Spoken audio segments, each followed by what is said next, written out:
Assalamualaikum warahmatullahi wabarakatuh. Perkenalkan, nama saya Dharma Hafid Abdillah dari Prodi Pendidikan Agama Islam, Universitas Kiai Haji Ahmad Siddiq Jember.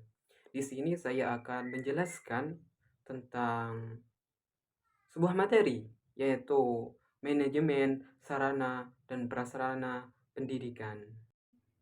Yang pertama di sini saya akan menjelaskan tentang pengertian manajemen. Manajemen sendiri berasal dari bahasa Perancis yang berasal dari kata manajemen yang berarti seni mengatur dan seni melaksanakan. Selanjutnya saya akan menjelaskan tentang pengertian sarana. Sarana di sini adalah segala sesuatu yang dapat digunakan sebagai alat untuk mencapai tujuan tertentu. Dalam dunia pendidikan, sarana dapat dipahami sebagai sebuah alat yang secara langsung dapat mendukung tercapainya sebuah tujuan pembelajaran. Di sini contohnya seperti buku, laboratorium, perpustakaan, dan lain-lainnya. Selanjutnya itu adalah pengertian tentang prasarana. Prasarana di sini dapat diartikan sebagai alat yang digunakan secara tidak langsung nih yang dapat mendukung tercapainya sebuah tujuan pembelajaran. Contoh dari prasarana pendidikan di sini adalah tempat atau lokasi pendidikan, lapangan olahraga, uang yang mendukung proses pembelajaran seperti itu. Menurut para ahli nih, prasarana di dalam dunia pendidikan bisa diartikan sebagai fasilitas yang secara tidak langsung dapat mendukung terjadinya proses pembelajaran. Contohnya seperti jalan menuju sekolah, halaman sekolah, nah seperti itu.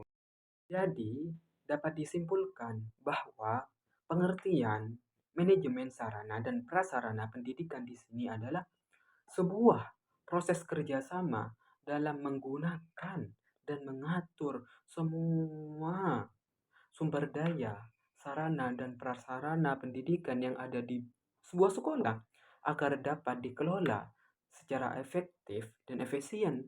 Tentunya untuk menunjang keberhasilan sebuah proses pembelajaran. Di sini saya akan menjelaskan tentang beberapa ruang lingkup yang ada di manajemen sarana dan prasarana pendidikan. Di sini saya akan membahas setidaknya ada 6. Di sini ada 6. Ada 6 ruang lingkup manajemen sarana dan prasarana pendidikan. Yang pertama adalah analisis kebutuhan dan perencanaan. Yang kedua pengadaan, yang ketiga pemanfaatan, yang keempat pemeliharaan, dan yang kelima adalah inventarisasi. Sedangkan yang keenam adalah penghapusan. Yang pertama di sini adalah analisis kebutuhan dan perencanaan. Pada tahap ini tentunya akan memerlukan beberapa kebutuhan dan pada kebutuhan sarana dan prasarana sekolah ini bersifat dinamis, yaitu selalu berubah-ubah. Tentunya setiap tahun kebutuhan di sekolah tentunya akan selalu berubah. Oleh sebab itu, kebutuhan sarana dan prasarana sekolah tiap tahunnya tentunya akan selalu berubah. Perencanaan di sini memiliki arti sebagai proses yang menggambarkan hal-hal yang akan dilakukan ke depannya untuk mencapai tujuan tertentu yang telah ditentukan. Dalam hal ini, perencanaan yaitu merinci tentang rancangan pembelian, rancangan pengadaan, rehabilitasi barang, pembuatan peralatan, dan perlengkapan sesuai dengan kebutuhan yang ada di sebuah sekolah. Perencanaan sarana dan prasarana yang pertama yaitu analisis perihal kebutuhan dengan cara menganalisis serta mengevaluasi tentang hal-hal yang dibutuhkan oleh sekolah dalam mencapai suksesnya proses pembelajaran, begitu di dalam kelas maupun di luar kelas. Tahap kedua adalah menganalisis pembiayaan guna untuk memenuhi kebutuhan pembelian sarana dan prasarana serta untuk meminimalisir penggunaan dana yang tidak diperlukan. Dan tahap yang terakhir adalah menganalisis prioritas, yaitu mempertimbangkan masukan-masukan guru dan murid dalam menyediakan sarana dan prasarana yang memang sangat-sangat diperlukan oleh sekolah dan siswa. Yang selanjutnya adalah pengadaan. Dalam pengadaan sarana dan prasarana pendidikan, ini harus jelas dan sangat rinci perihal jumlah, jenis, spesifikasi barang, harga barang. Nah, pengadaan sarana dan prasarana ini ialah fungsi operasional dalam manajemen sarana dan prasarana di pendidikan di sekolah. Fungsi ini adalah serangkaian kegiatan untuk menyediakan sarana dan prasarana pendidikan di sekolah yang sesuai dengan kebutuhan sekolah tersebut. Yang selanjutnya adalah pemanfaatan. Dalam pemanfaatan sarana dan prasarana pendidikan ini harus disesuaikan dengan SOP yang berlaku. Nah, seperti itu. Jadi, pihak sekolah tentunya akan membuat buku penggunaan sarana dan prasarana agar dapat diketahui siapa saja sih warga sekolah yang rajinlah menggunakan dan meminjam sarana dan prasarana pendidikan. Itu semua tentunya memiliki tujuan agar penggunaan sarana dan prasarana pendidikan yang ada di sekolah itu dapat digunakan secara merata oleh warga yang ada di sekolah. Jadi, dengan adanya buku penggunaan sarana dan prasarana pendidikan, dapat diketahui barang apa saja sih yang paling sering digunakan oleh warga sekolah dan barang apa saja yang memang jarang digunakan oleh warga sekolah. Hal tersebut tentunya bertujuan untuk pengadaan sarana dan prasarana pendidikan sekolah pada tahun selanjutnya. Dengan adanya evaluasi barang apa saja yang diperlukan warga sekolah, maka pihak sekolah tentunya dapat menyesuaikan untuk mengadakan barang tersebut lebih banyak lagi di tahun berikutnya. Yang selanjutnya adalah pemeliharaan sarana dan prasarana pendidikan. Jadi, pemeliharaan sarana dan prasarana pendidikan yang ada di sebuah sekolah itu harus dilakukan secara teratur. Maka dari itu harus dipakai dan dipelihara dengan secara sebaik-baiknya. Pemeliharaan ini tentunya agar sarana dan prasarana pendidikan yang dimiliki oleh sebuah sekolah itu tidak cepat rusak ketika digunakan. Pemeliharaan sarana dan prasarana sekolah ini adalah kegiatan untuk mengurus dan mengatur semua sarana dan prasarana pendidikan agar kondisinya itu tetap oke, tetap baik tentunya. Pemeliharaan ini bertujuan agar sarana dan prasarana pendidikan dapat digunakan secara maksimal oleh warga sekolah. Dan hal tersebut tentunya akan mendorong tercapainya tujuan pendidikan yang telah ditentukan oleh masing-masing sekolah. Selanjutnya, yang kelima adalah tahap penghapusan. Jadi, penghapusan sarana dan prasarana pendidikan pada dasarnya adalah kegiatan untuk pembebasan sarana dan prasarana pendidikan dari pertanggungjawaban inventaris yang berlaku dengan sejumlah alasan yang dapat dipertanggungjawabkan, seperti barang nih yang ada di sekolah itu sudah hampir rusak dan tidak bisa digunakan kembali. Jadi, penghapusan sarana dan prasarana pendidikan di sini adalah sebuah kegiatan yang bertujuan untuk menghilangkan atau mengeluarkan barang ataupun apapun lah yang menjadi sarana dan prasarana pendidikan dari daftar inventaris, karena sarana dan prasarana pendidikan tersebut sudah tidak bisa digunakan lagi sebagaimana fungsinya dalam proses pembelajaran di dalam sekolah. Penghapusan sarana dan prasarana pendidikan ini tentunya harus mempertimbangkan beberapa alasan yang normatif.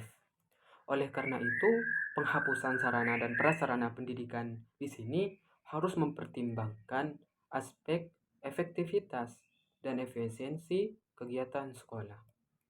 Pada dasarnya, penghapusan sarana dan prasarana pendidikan di sekolah ini memiliki beberapa tujuan.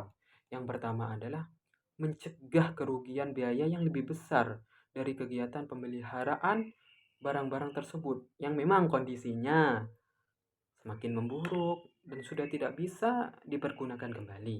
Yang kedua adalah meringankan beban kerja pelaksanaan inventaris. Nah, seperti itu. Yang ketiga adalah mengoptimalkan ruangan penyimpanan dari penumpukan barang-barang yang memang tidak bisa digunakan kembali. Yang keempat adalah membebaskan barang dari tanggung jawab pengurusan kerja karena barang-barang tersebut sudah tidak bisa digunakan kembali.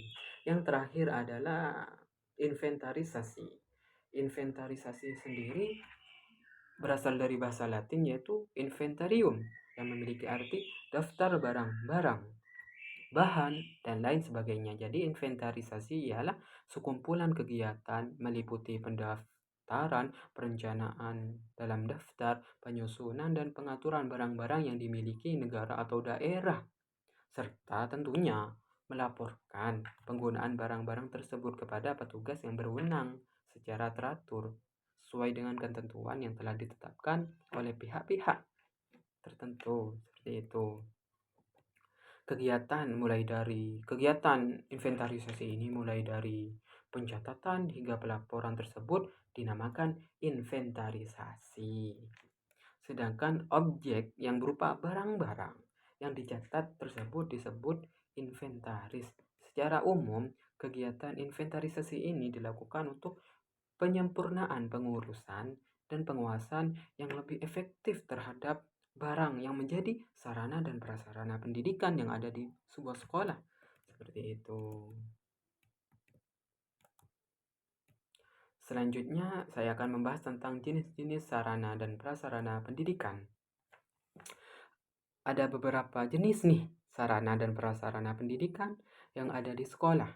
Apabila dipandang dari habis atau tidaknya ketika dipakai, maka ada dua macam. Yang pertama adalah sarana dan prasarana pendidikan yang cepat habis dipakai, yaitu sekumpulan alat atau bahan yang jika atau sering digunakan maka akan habis dalam waktu yang relatif singkat.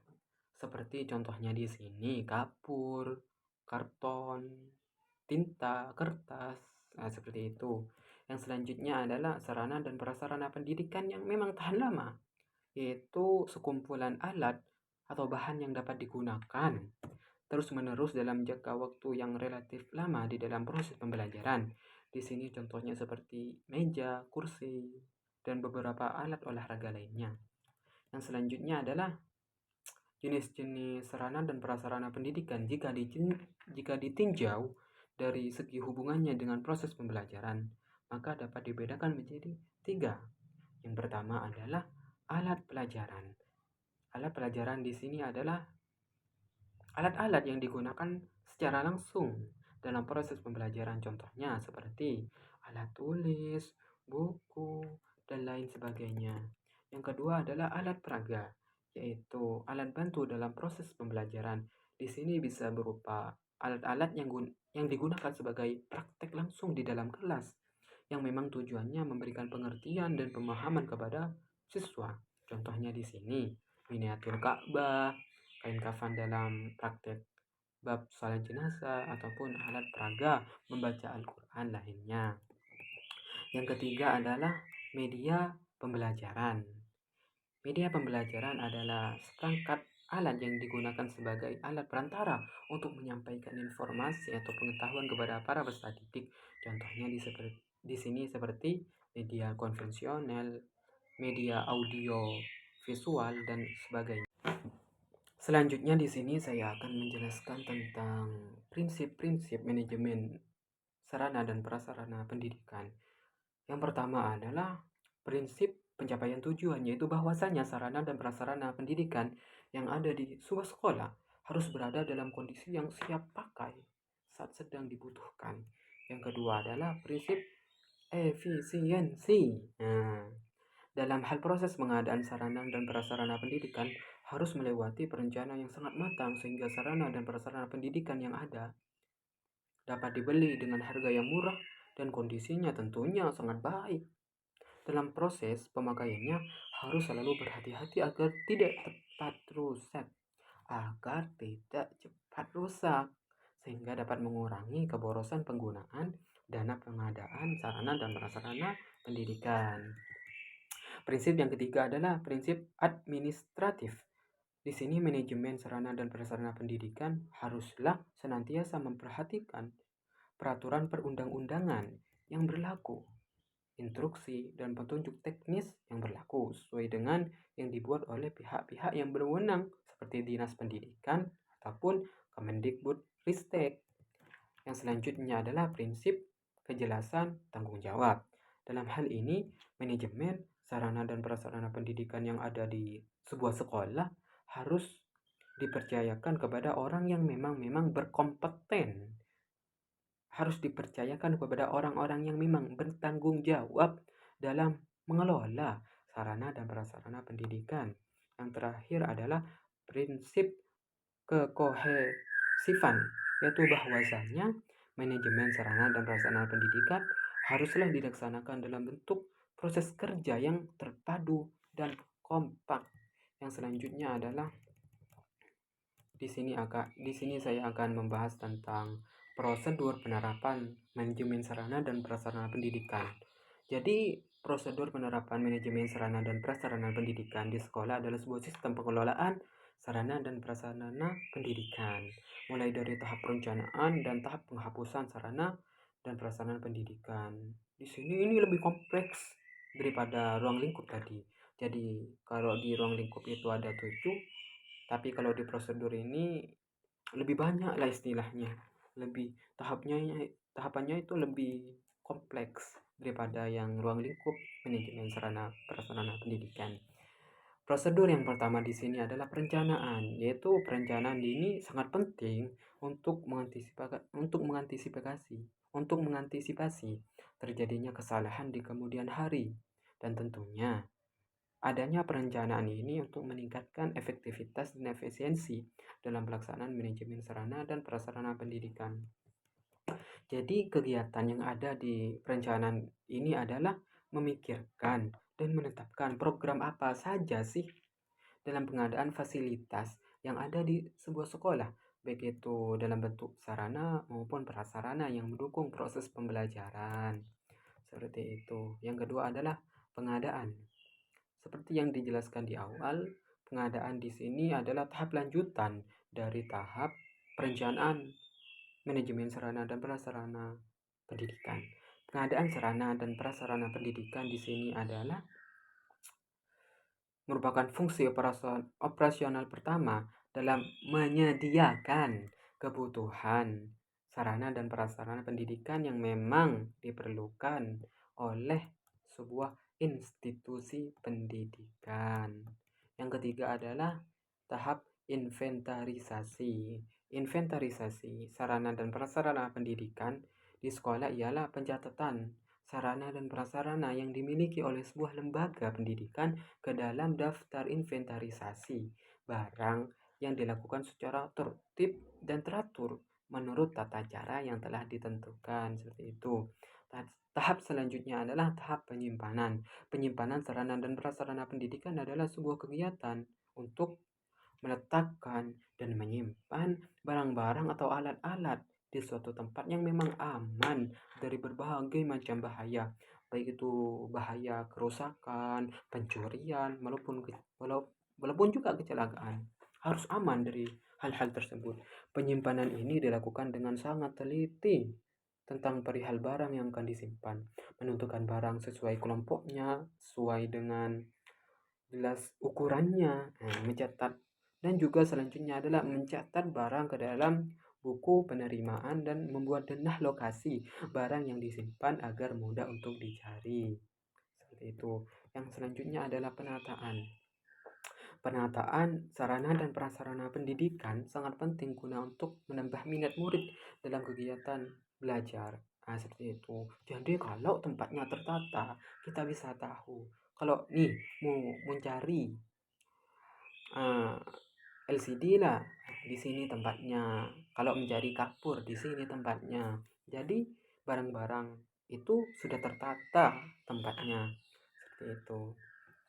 Penataan fasilitas sekolah yang sesuai tentunya dengan kondisi bangunan sekolah dan memperhatikan perilaku peserta didik akan meminimalisir hambatan dalam proses pembelajaran serta dapat menciptakan pandangan yang nyaman. Contohnya, penataan meja, kursi, lemari yang memang ditata rapi sesuai dengan bentuk ruangan yang ada. Yang tahap selanjutnya adalah penggunaan. Penggunaan sarana dan prasarana pendidikan dapat diartikan sebagai kegiatan pemanfaatan sarana dan prasarana pendidikan itu sendiri sebagai penunjang keberhasilan proses pembelajaran sehingga nantinya dapat mencapai tujuan pembelajaran yang ada. Tahap selanjutnya adalah pemeliharaan, yaitu pemeliharaan ini senantiasa dilakukan agar semua fasilitas dapat berfungsi dan dapat digunakan tanpa adanya hambatan atau gangguan. Maka dari itu fasilitas harus dirawat dengan baik dan secara terus-menerus. Tahap terakhir adalah penghapusan, yaitu tahap ini adalah tahap yang mempertimbangkan alasan yang normatif dalam pelaksanaan penghapusan sarana tersebut. Proses penghapusan adalah kegiatan untuk bertujuan menghilangkan atau mengeluarkan sarana dan prasarana dari daftar inventarisasi. Seperti itu. Dan yang paling terakhir di sini adalah saya akan membahas tentang model-model penerapan manajemen sarana dan prasarana pendidikan. Yang pertama adalah manajemen sarana dan prasarana terpusat. Nah, di sini model ini adalah sebuah sistem pengelolaan sarana dan prasarana pendidikan yang dilakukan oleh pemerintah ataupun dinas pendidikan sehingga sekolah tersebut nantinya akan menerima berbagai macam fasilitas berdasarkan kebijakan dan alokasi dana yang telah ditetapkan oleh Dinas Pendidikan terkait di lokasi tersebut. Yang selanjutnya adalah model manajemen sarana dan prasarana mandiri. Nah, dalam penerapan model ini, sekolah memiliki wewenang dalam mengelola dalam sekolah itu memiliki wewenang dalam mengelola dan mengembangkan sarana prasarana pendidikan secara mandiri, tentunya sesuai dengan kebutuhan spesifik yang ada di sekolah tersebut. Jadi tidak ada unsur pemerintah di sini, tidak ada unsur dinas terkait di dalam model yang kedua ini. Model yang ketiga adalah manajemen sarana dan prasarana berbasis teknologi. Nah, karena mengingat nih bahwa kita sudah masuk ke dalam dunia yang memang sangat modern, maka dalam manajemen sarana dan prasarana pendidikan harus memanfaatkan teknologi.